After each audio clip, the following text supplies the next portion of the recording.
bibil Mustafa balik maqasidana. Baheula kamari aya hiji kiai ngaranna Kiai Haji Mas Abdurrahman nikah katurunan Banten ngaranna Siti Syafi'ah. Hasil perkawinan kiai eta tahun 1850 lahirlah seorang bayi di ngaranan Asnawi di Caringin. Lahir Asnawi hiji lahirna teh babari. Begitu lahir sehat gede dididik ku bapakna. Umur 12 tahun Asnawi talar Quran. Percis kos nu arah di dia.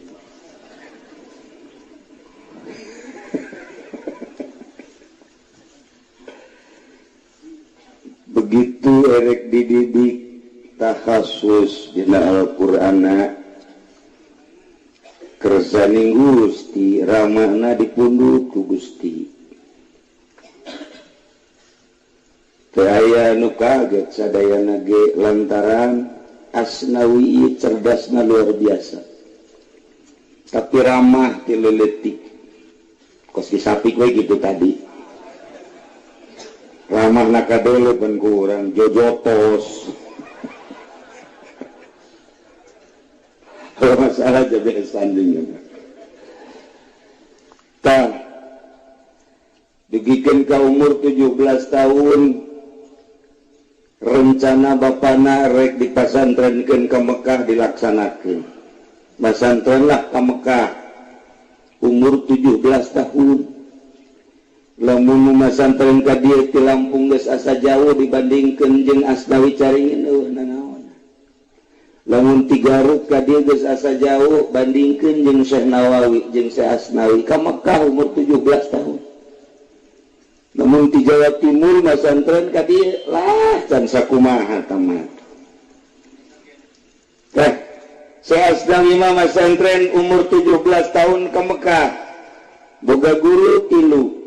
Hiji Ki Mutalib, nomor kedua na Kiai Abdul Hamid Al-Makki, nomor ketilu Kiai Haji Ahmad Khatib Sambas. Dididik kutiluangan lantaran pendak sareng Ki Ahmad Khatib matos sepuh. Ki Ahmad Khatibna 3 tahun dididik pupus Ki Ahmad Khatib. Can Anggris diajar ngaosna, can Anggris diajar ngajina, can Anggris belajarna. Lantaran indung ngarindu 3 tahun kita balik-balik, berarti 17 tambah 3 umur berapa? 20 tahun. Datanglah ka dieu, saenggeus datang ka dieu lantaran zaman harita mah zaman reuit, maka dipaksa ke rumah hayang, dipaksa kita kawin. Ai mamang mapan hayang urang memaksa. Bedanya sakitu. Umur 20 tahun kawin. Saenggeus umur 20 tahun kawin, siap rek nyeun pondok pasantren. Tidinya aya Kiai Sohib ti Mengger, Kiai Sohib teh Asnawi. Ulah kena-kena bisa ngaji, ulah kena-kena anjeun teh geus maher baca Qur'anna, ulah kena-kena anjeun teh geus di Mekah. Haji kuari erek magahan ngaji pondok pasantren malah lakona jauh ka ditu.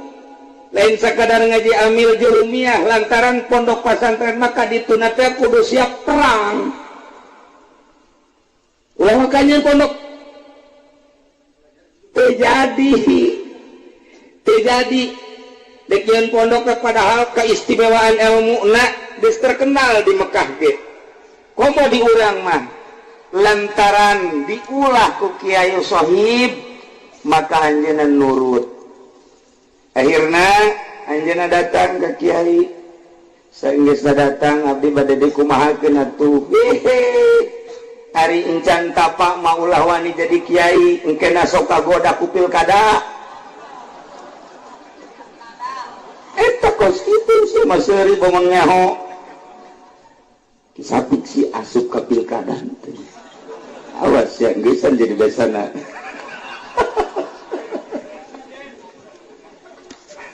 Ai jadi orang besi ngagugulukeun doang. Jadi bawa masalah, ku kalau ngadukung jasa saja. Atuh sugan we bagi bangkrut negara. Tah. Didinya dilanjutkeun ku Kiai Ahmad Sohib. Saenggeus tadi didik ternyata orenganan lain ngaji nu biasa. Ngaji alat bagus maher, ngaji tafsir bagus maher. Ngaji Fathul Muin fikih dan lain sebagainya geus maher. Berikut hadis selama 3 tahun di Mekah teh mundal luar biasa. Tapi ternyata aya hiji ilmu nu kudu dipigawe ku Asnawi di mana di Ciduhan ulah marah. Di mana ngaji ulah hayang duit cara kisapik tadi kakarak bisa wiridan ge geus 50 juta.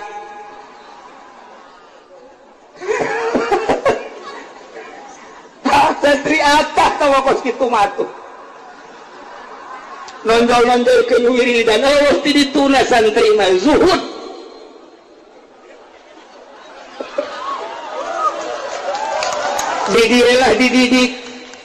Dididik ku Ki Sohib. Cuman tetep begitu dididik can anggeus. Teu jadi-jadi. Dididik zikir teh jadi-jadi lantaran tarikan zikir teh macem-macem.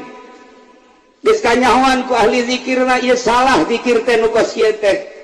Moal manjing ka jenting ribuan ge lantaran salah narik. Tah di dieu Ki Sohib tafakur ka Gusti, Gusti coba atuh pangdatangkeun guru kuring ge ku guru deui.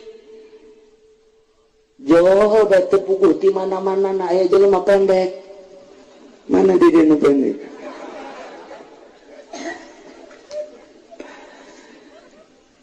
Cik eta jelema teh mana Asnawi? Aya kita gade. Diuk, diuk. Anjeun diuk, diuk. Perep, ditawajuhan. Beres selesai sampai kalatipah selesai khofina dan lain sebagainya bentak wirid ke keheula cek Ki Sohib aya anjeun saha teu kudu nyaho henteu keheula saha heula teu kudu nyaho kakarak make sumpah wallahi abdi deuk siap ngalaksanakeun naon nu di doa tadi ngan abdi hayang terang heula saha mama teh.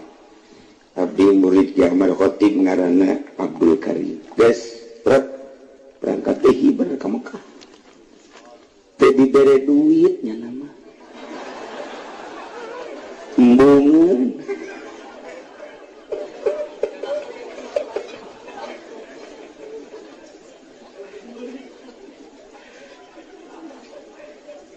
Diwiridlah kuduaan lantaran istimewa guruna. Masya Allah hanya 1 tahun eta Syekh Asnawi teh ya keistimewaanna kumaha kakarak umur 20 hiji berarti begitu Syekh Asnawi manteng jasa zikirna kaluar ti imah begitu kaluar ti imah ningali Baitullah kaget Syekh Asnawi kok ieu Baitullah katingali Ki Sohib ge Ki Sohib guruna teu bisa ningali cek Syekh Asnawi Baitullah katingali mana tuh Baitullah mana teu kaciri coba supaya kaciri kumaha diusap ku Syekh Nawawi ke Syekh Asnawi sarat bentak kaciri kula ge harita pernah jeung Ki Nurjaya bener ini serius mah ulah kaseriusan deuleu jai nah tuh deuleu mana teu kadeuleu diusap wih jauh cewek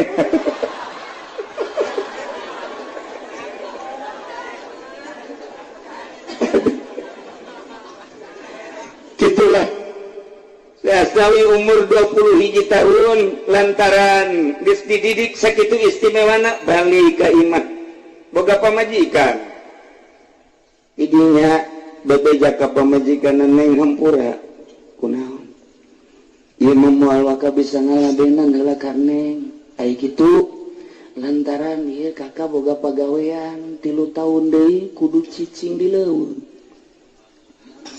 kira-kira kumaha cek mana ulah kakara 3 tahun 7-10 tahun tuh masalah lamun memang motifna ibadah baturai di dinya nya nama boga tempat di leuweung zikir sorangan bae pamajikan ditinggalkeun hari teh babaturan kula aya nu tas kawin teh bebeja pula geus kawin cenah tapi deuk ngaji bae terus baik-baik istimewa berarti berangkatnya pengantin anyar ka naon ka Garut belajar di ditu benang 3 poe lain ngaji ngalamu pas kisapik susu ka delu bae meureun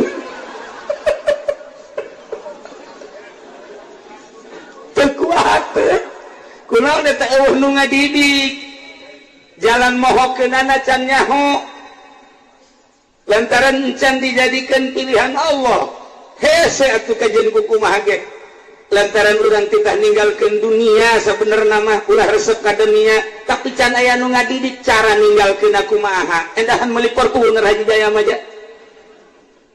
pan dititah ninggalkeun makhluk teh ulah resep ka makhluk lantaran nu ngadidik jalanna kumaha supaya ulah resep ka makhluk ternyata meuli HP ngadukung jadi tim sukses pilkada oh tadi ya Buroon jasa lain bagan sapidah jadi tim sukses lumayan cek ngena saban banin kula mah banina kanyanan doang kanu sejen mah tutama puluh pa min babil alhadin sawa tah beres 3 tahun uzlah datang deui ka rumah kakarak diirinan Kiai Sohib ngizinan, sanggeus ngizinan, jol deui Ki Abdul Karim. Buat ceng pondok nyieun lah pondok. Didinya lah terus nguruk Syekh Asnawi. Istimewa muridna di mana-mana. Terus lantaran zaman Belanda. Jadi jada di NTB ku Belanda. Loba santri, loba masyarakat tu datang Belanda nginteh. Wah, iya musuh aing cek Belanda. Jadi urang ulah aneh, lamun boga santri di musuhan. Ulah aneh. Tah, kumaha eta titik Abdul Karim bahasana ka Syekh Asnawi. Ceng sun sir kalwahsi. Jadilah anjeun seperti satok kesir. Sakitu doang amanat ti guru torikohna. Sir kalwahsi. Maneh cicing kos hewan kesit. Lamun dideleukeun antum, lamun ditewak hese. Ditonton antum, lamun ditewak hese. Tah kuari kula dongeng eta teh percis kos guru kula di dieu. Kayak ngobrol jeung urang lalagaan, komo jeung kula mah uplekna luar biasa, jeung nu sejen ge kitu kene. Ketika parojol bae datang lurah lumpat cenah. Teu bisa ditewak nya. Teu bisa. Keur ngobrol-ngobrol aya bae anu make seragaman saha itu camat bangunannya. Terus bae ngobrol ka jero nya nama aju eueuh di jero ka mana meureun. Wah, ieu sapi kesit ka jeung kumaha aja. Hese nya mah aya RPP ge lumpat. Ayah sasahat ge lumpat, masya Allah, percis kuari muridna kinur jajak itu eta. Percis lumpatan dengan nama ka pendopo. Jadi tibalik itu mana teh sia jaya. Kubuan-buan teh si budak.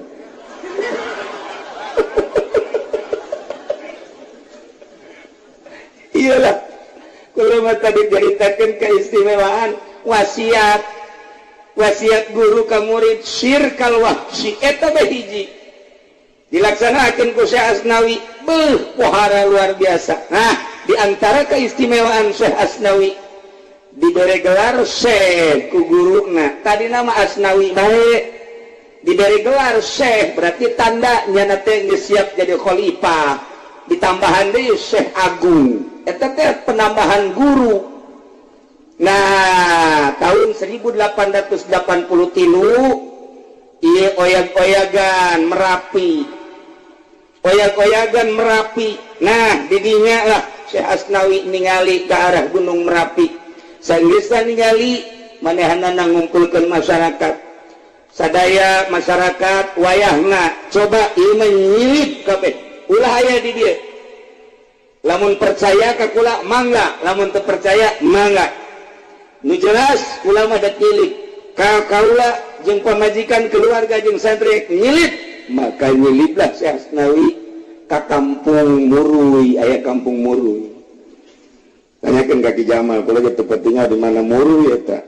Aya ge Buruy.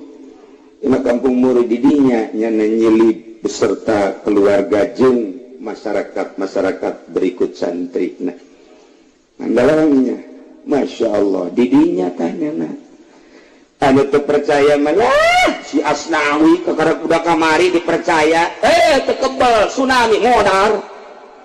Kalau sembarangan mantap mun Haji Jaya ngomong sih ada nya nama kebo bae di pojok.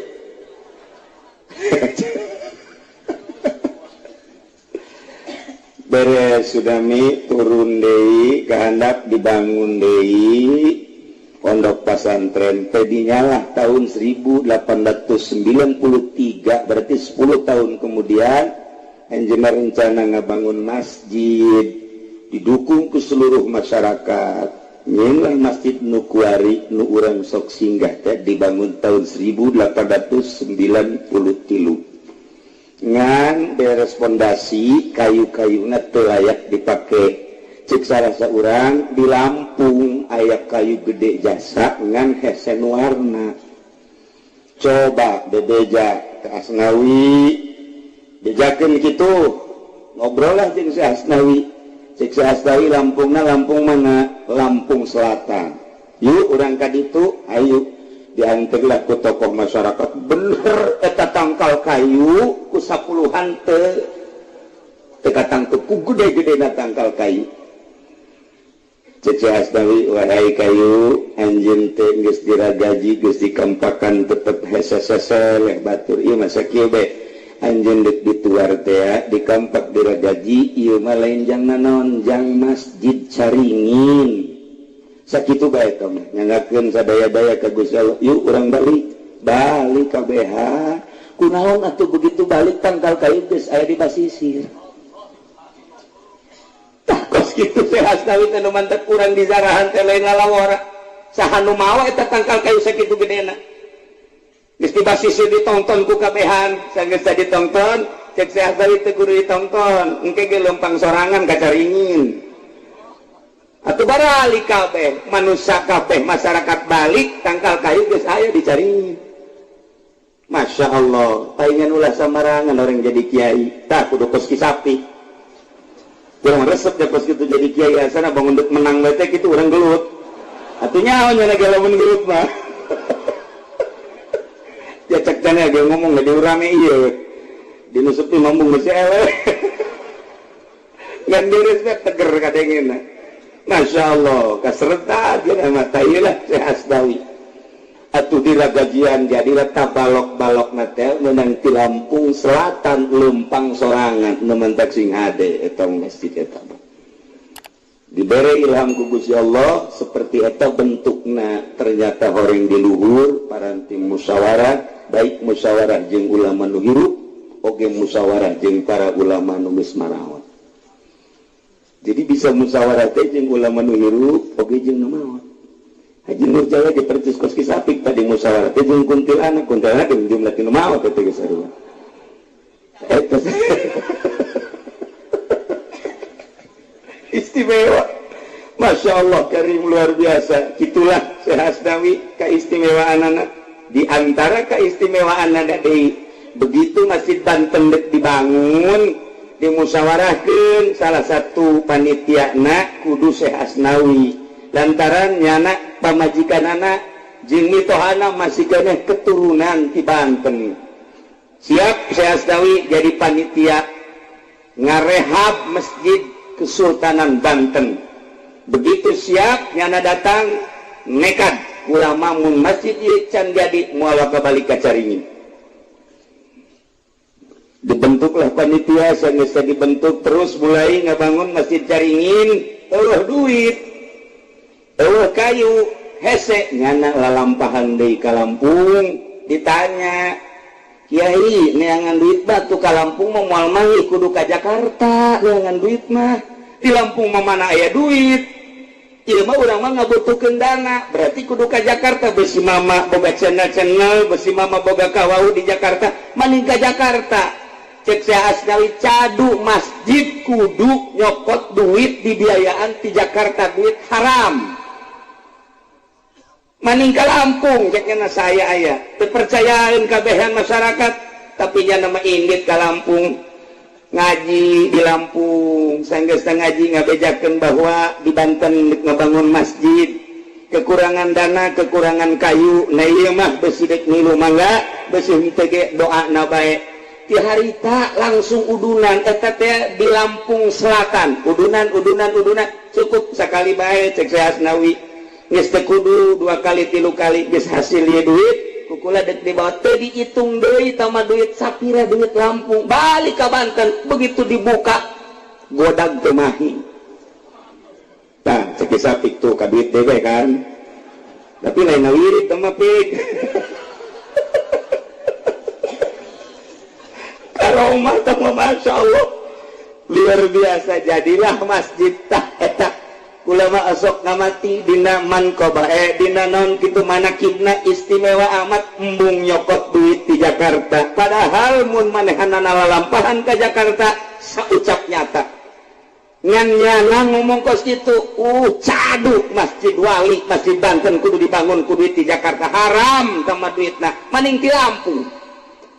Urang mau maja di mun ka Lampung duit di mana tuh di Lampung kurang Lampung ka dieu jangan duit kudu ka Lampung. Nah balik jadilah masjid. Setelah jadi masjid balik ke Caringin telila kadenge aya kehuruan di Lampung boga murid waktu manehanana ngajar di Lampung kahuruan eueuh nu nyahoeun nyana hungkul nu ningali eueuh nu ngadenge iwal ti manehanana turunlah nyana ka bak masjid nu handap tadi hareupeun masjid Caringin aya bak ngadidinya turun kujana disimbrekeun parum disimbrekeun 3 kali parum di Caringin anu disimbrekna nu pareum di Lampung. Masya Allah tak urang lamun bisa kos kitu teh istimewa. Kejadian-kejadian seperti di Irak, kejadian-kejadian seperti di Libya, bahkan kuari geus disiapkeun deui di Syria mah hayangeun jasa perang teh. Iran mah geus tantangan bae ka Amerika.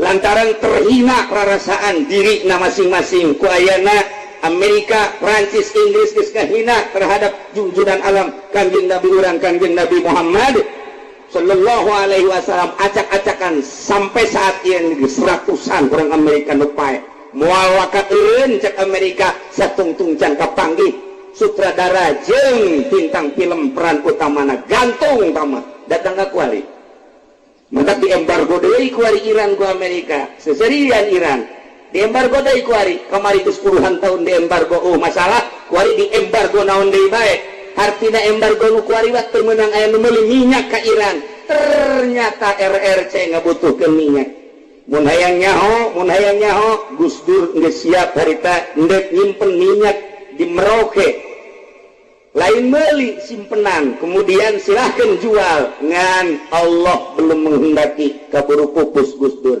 kanyahoanana setelah maut mun harita kanyahoan kemudian dibabarengankeun kudu sejen saat ieu Indonesia geus hees di duit teh pokona Inur Jaya geus teu kudu ceramah ki duit can saat namanya. Nah, lamun kukula diceritakan keberadaan Indonesia kuari, orang bakal meringkak bulu, bakal hayang ngawirid surat manggar nu jago teh nu surat nu jago teh nya ngawirid kajagoan kebanis getih atau teu ngamuridkeun gua lalakun geus teu kudu dicaritakeun anu jelas mah eta Syekh Nawawi berjuang anu luar biasa. Setelah eta lantaran masyarakat berbagai lapisan lain dari tokoh Islam bahkan Cina, bahkan Belanda, bahkan Jepang datang ka manehanana. Jepang harita anehun ka Syekh Asnawi loba keanehan-keanehan cuman kafir makos kitu dibalik ningali keanehan nyana jadi mata-mata akhirnya ditangkeplah Syekh Asnawi di penjara Tanah Abang selama 1 tahun dioper ke Cianjur 3 tahun di penjara selama 3 tahun teu eureun nya nama beuki munajat ka Gusti Allah cak jana nikmat orang di penjara teh beuki nginaheun ibadah teh sebab eueuh nu ngahalangan iwati diri we jeung Gusti Allah ya karim bingungun Belanda ge lantaran seserian bae jeung keanehanana sok aya tamu di jero LP lobaan padahal dikunci ketika datang kadinya pengurusna dek ningali si surusup eueuh sorangan tidinya kaget wah asana ieu sekian lain jelema meureun cuma kudu kaluarkeun bahaya ieu istilah Asnawi. Nah boga anak ngaranna eta adalah Kiai Haji Abdul Hadi kemudian Kiai Haji Abdul Hadi dititipan kita teruskan pesantren kemudian minantuna Kiai Haji Ahmad Khatib tah tidinya langsung manehanana dikaluarkeun sanggeus dikaluarkeun terus nyana teh asup ka Hizbullah tah teu urang lamun nyaho dina manaqib maca Abuya Cidahu asup ka Hizbullah seluruh santri asup ka Hizbullah saat eta dek melawan penjajah encan merdeka harita teh berperang santri loba nu korban lain dari dicaringin diserang di Pandeglang lain dari ratus ribu nu kena bayonet para rakyat jadi syuhada tidinyalah Ki Ahmad Khatib bangkit yang melanjutkan perjuangan nah gancang cerita bae lantaran simkuring mamalumi lima dipotong-potong bae tahun 1800 gitu 90 tahun 1900 gitu 90 sabaraha eta tahun 993 pupus anjeunna dikuburlah didinya di Basisi di Zarahan kurang kabehan tahun sabaraha pupusna tu jelas mah umurna 87 tahun 87 tahun anjeunna pupus muridna di antarana di Tangerang loba ieu kula ngadongengkeun kitu sote hiji inget ka dieu ieu sir kalwah si percis Abah Ucu teh kos kitu hese ditewak etalah mutiara anu dicekel ku Abah Ucu berarti mutiara anu terjadi di Syekh Asnawi Cari mantap kula nyaritakeun kitu lain sambarangan Abah Ucu teh kula ningali silsilah na waktu ngobrol ternyata turusna masih kana ka Syekh Asnawi geus urang ulah sambarangan artina ulah sambarangan sanesna ngaji alat ngaji tafsir ngaji fikih dan lain sebagainya usul fikih ngaji kos kitu mah bisa pakai takabur mun aya jelema ngaji naon di ditu ngaji tafsir aing bisa kos kitu mah di ditu ngaji naon ngaji jamu jamu sapi jamu jawa mah geus dikumis di aing mah di ditu ngaji mantek mantek mah dikelek jadi mual eureun pas sini lamun kolbuna henteu diesian ku modal Asnawi lamun geus diesian silih jungjung silih doakeun boro-boro kadenge juman kadenge samsia kadenge jamul jawame kadenge amil ge geus jadi mutiara dedet teuing nya teuing yu urang babarengan nu bisa amil nu bisa jurumiyah nu bisa sorot nu bisa alfiah ulah sok pake takabur esian kolbuna lantaran eta suatu anugerah ti Gusti Allah Subhanahu wa taala tingalilah ku ari ayeuna guru urang di dieu nyana bener-bener percis kos sapi kesit bae dideukeun ku urang seserian nya diomay ku urang seserian dicekel ku lurah lompat dicekel ku camat lompat nya nama ku Januari di Nurjaya ngansong-ngansong ke awak cenah murid jaringin Aisyah aduh Masya Allah Karim ulah seserian pukulainya aja gitu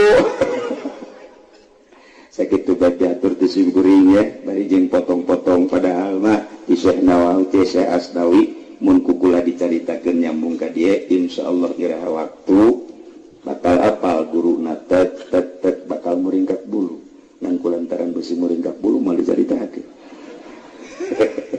urang ngadoa bae ka Gusti Allah nya simkuring mah tarik balik ieu lantaran malam minggu Allahumma shalli wa sallim ala sayyidina Muhammadin fil awwalin wal akhirin wa barik wa sallim wa radiyallahu ta'ala an sadatina ashabi sayyidina Rasulillah ajma'in amin ya Allah ya rabbal alamin Allahumma inna maghfirataka arja min amalina wa inna rahmataka awsa'u min dhunubina Allahumma ilam nakun ahlan an nablugha rahmataka fa rahmatuka ahlun an tablughana li'annaha wasi'at kulla syai'in ya arhamar rahimin Allahumma inna qad qara'na surat al-ikhlas ya al-alfi marrah wa qad zakarna ya Allah bi-alfi marrah wa anta ta'lamu ma nurid wa anta ta'lamu ma nurid wa anta ta'lamu ma nurid Allahumma athawabaha ya Allah ila jami'i masyayikhina Allahumma athawabaha ya Allah ila jami'i masyayikhina